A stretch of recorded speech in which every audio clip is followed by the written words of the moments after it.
Hi, I'm Greg. In this video, we're going to run through how to identify your Evinrude G2 engine, how to download the service manual, how to order parts, and get it ready for its 5-year, 500-hour service.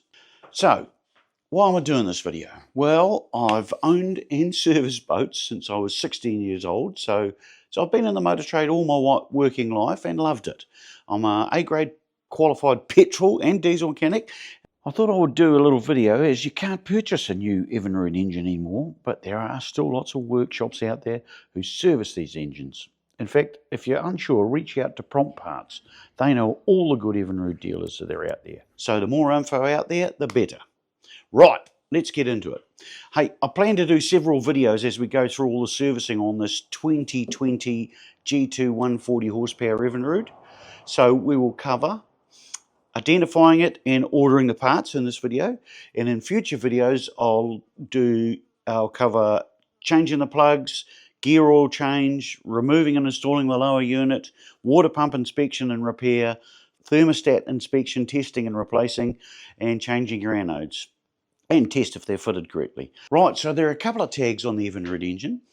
One is an emission tag, which I think is a requirement in the USA, not sure about that. And the other is the ID tag, which is what we want. On my engine, it's on the stern bracket, which I think is pretty standard location. So you need the model number, top number, and the serial number, which is the bottom number. So if your engine has no ID tag, you need to identify the engine with a scan tool, unfortunately. I believe the bigger V6 engines have the ID duplicated on the block, but not these 3-cylinder engines.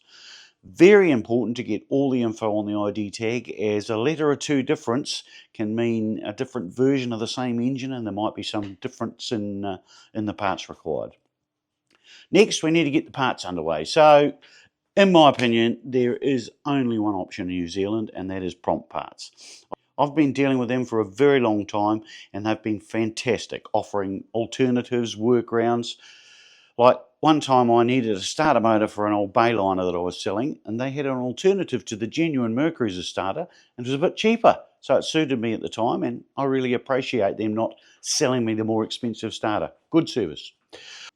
Okay, 500-hour service. So there's no such thing as a service kit, but if you ring or email Prompt Parts with your engine ID numbers, they'll come back to you with a quote for all the parts you require.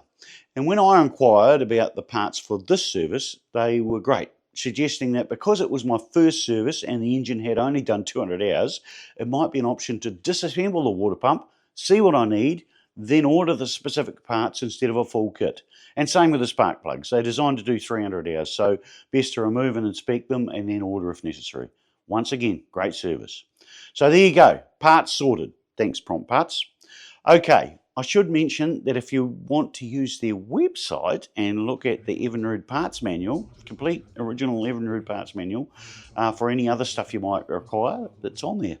So I'm getting a set of rear decals because they're gone a bit funny, and a remote flushing kit so I can use it down the sounds. Right, next, getting hold of the engine manual. I'll put a link below to my engine manual, but a good site to look at is Crowley Marine. I'll put that link as well. They have lots of manuals on the Evinrude product. You may not have to use the manual after you've watched all my videos, hopefully, but great to have a copy of the manufacturer's manual on hand. Right, to complete the service you have to remove the starboard engine panel. So it's pretty easy to remove, and it's not these guys. That's just a decorative panel. We need to take this whole half of the cover off. So pretty easy, 4 screws on the back. Top cover comes off very easily.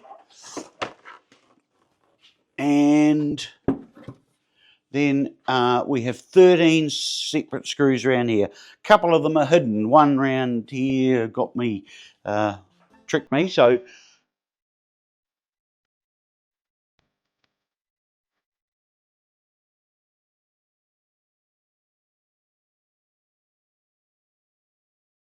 it comes off relatively easy, and it's not heavy, but you do need to have somewhere to lie it down so it won't get damaged.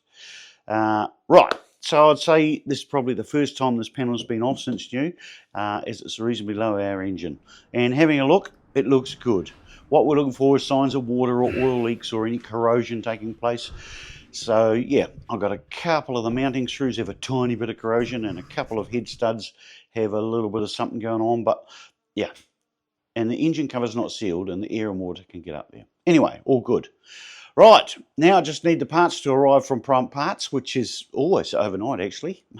Maybe that's how they got their name, maybe, yeah.